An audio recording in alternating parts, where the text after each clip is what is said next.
teman-teman, ini serius nih.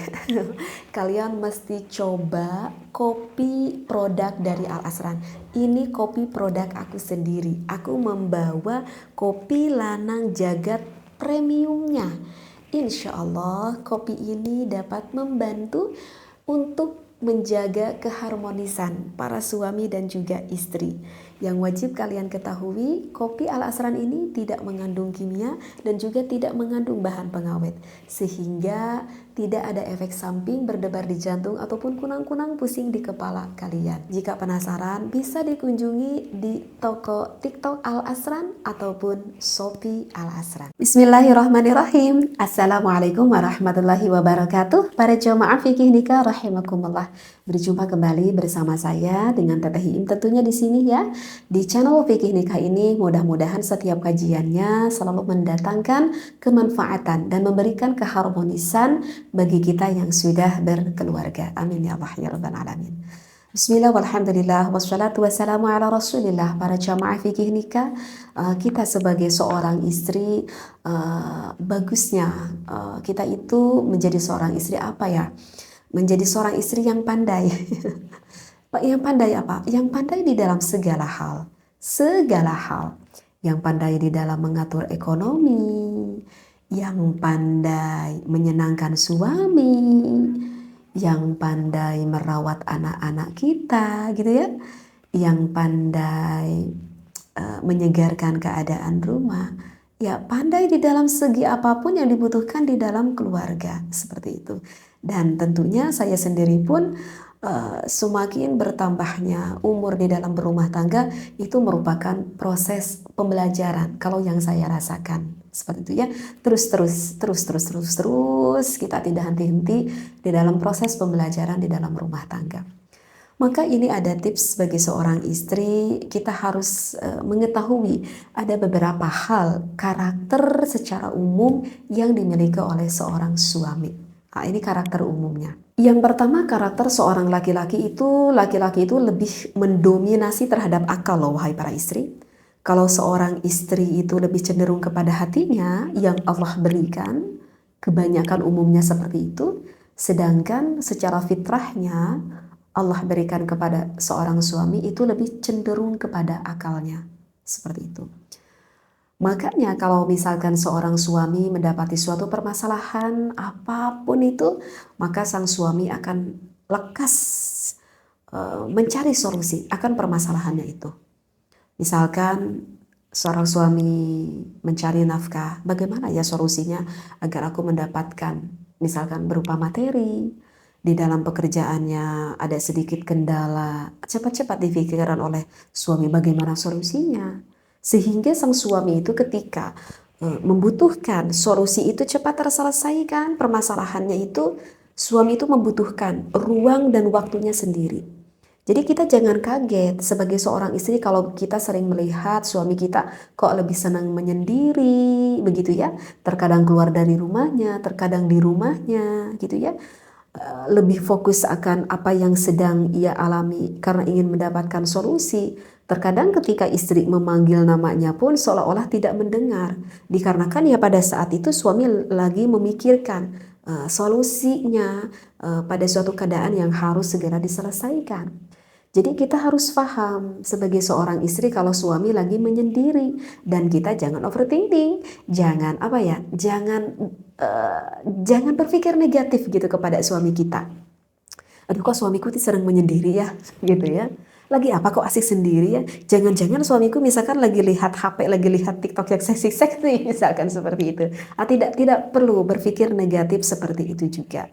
Jadi kita harus bisa mengetahui kapan waktu yang dibutuhkan oleh suami bersama kita atau bersama anak ataupun membutuhkan waktunya itu sendiri. Dan untuk yang selanjutnya, karakter seorang suami itu adalah seorang suami itu lebih membutuhkan akan kehormatan di dalam kepemimpinannya.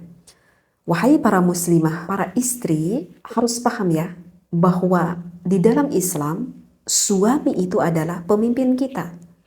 Artinya kalau suami pemimpin kita, maka kita sebagai seorang istri ya harus taat kepada suami kita.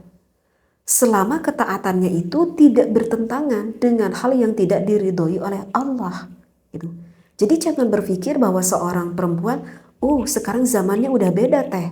Sekarang kan udah ada kesetaraan gender, sekarang sudah kesetaraan hak yang sama, sehingga tidak bisa seperti itu teh misalkan.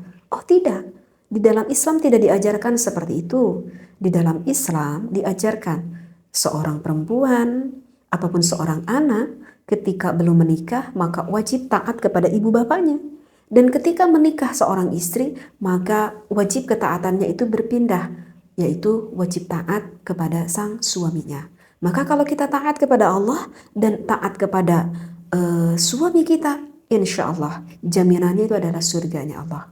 Sehingga kita sebagai seorang perempuan, kita itu jangan sampai mendominasi suami kita. Meskipun pada kenyataannya misal kita merasa lebih dari segala hal, ya. Misalnya seorang istri yang kebetulan hartanya itu lebih tinggi daripada sang suaminya. Mungkin dikarenakan istrinya bekerja sehingga gajinya itu lebih besar daripada suaminya. Kemudian istrinya melihat ketika penampilan fisiknya merasa lebih cantik daripada sang suaminya, misalkan dari segi fisik. Kemudian dari segi kehormatan, merasa bahwa istrinya itu lebih tinggi loh kehormatannya. Keturunanku adalah keturunan yang lebih baik misalkan daripada suaminya. Ataupun dengan alasan istrinya merasa lebih pintar loh daripada istrinya. Ini meskipun seorang perempuan ataupun seorang istri lebih dari segala aspek hal apapun itu dari suaminya, tetap hargailah suami kita di keluarga, itu adalah pemimpin kita. Kita tidak boleh mendominasi kepada suami kita. Ya. Jadi tetap dari segala kelebihan yang kita punya, rendahkanlah kepunyaan kita ketika di depan suami kita. Untuk karakter suami yang selanjutnya, suami itu tidak senang sekali kalau suami itu dihardik. Jadi suami gak senang, meskipun suami itu salah loh. Kebanyakan laki-laki seperti itu, meskipun suami salah, gak senang. Kamu mas itu melakukan itu salah loh. Kamu itu kok, apalagi kalau misalkan istri sampai berkata, kamu itu suami itu kok bodoh banget ya. Aduh. Itu sudah sangat ucapan-ucapan yang sangat sekali merendahkan akan kehormatan suami. Suami itu gak senang dihardik, meskipun salah. Jadi kita sebagai seorang istri yang benar-benar harus cerdas ketika suami salah, bagaimana membetulkan suami kita tanpa merendahkan harga diri suami kita. Seperti itu. Nah, ini perlu pembelajaran waktu yang lama. Karena memang setiap orang itu mempunyai karakternya masing-masing. Berarti ini seorang istri yang harus lebih memahami akan karakter suaminya. Dan untuk yang terakhir, mungkin seorang suami itu karakternya itu tidak suka digurui. Kebanyakan, ini saya berbicara keumuman ataupun kebanyakan. Ya mungkin saja tidak semua laki-laki seperti itu. Hanya keumumannya, seorang laki-laki itu tidak suka kalau digurui, meskipun oleh istri ataupun bahkan dan oleh istrinya. Artinya ya tidak senang kalau suami itu digurui oleh istrinya, meskipun istrinya itu lebih cerdas daripada suaminya. Seperti itu. Ya itulah harga diri seorang suami. Jadi memang benar-benar ketika kita memberikan suatu ilmu ataupun ketika suami kita salah dari ketidaktahuannya, kita benar-benar harus memahami akan karakter suami. Udah tadi saya katakan, karena kan setiap orang karakternya beda-beda. Oh, jadi kalau misalkan karakternya seperti ini, maka ketika aku memberikan ilmu ataupun aku mengasih tahu, caranya itu harus bagaimana. Dan itu tidak bisa disamakan antara satu orang dengan orang lain. Nah, itu adalah pengalamannya. Kembali lagi kepada seorang wanita yang cerdas, yang selalu berpikir, oh begini ya. Sehingga setiap waktu nanti dalam rumah tangga itu terus menambah, maka akan semakin istri dan suami itu semakin lebih berbijaksana. Seperti itu. Mungkin ini adalah hanya sedikit ya menceritakan akan apa sih karakter yang biasa dimiliki oleh seorang laki-laki ataupun suami secara keumumannya. Mudah-mudahan wabil khusus kepada saya sendiri yang bisa memahami akan karakter suami saya sendiri dan Anda semuanya. Wallahu a'lam. Wassalamualaikum warahmatullahi wabarakatuh.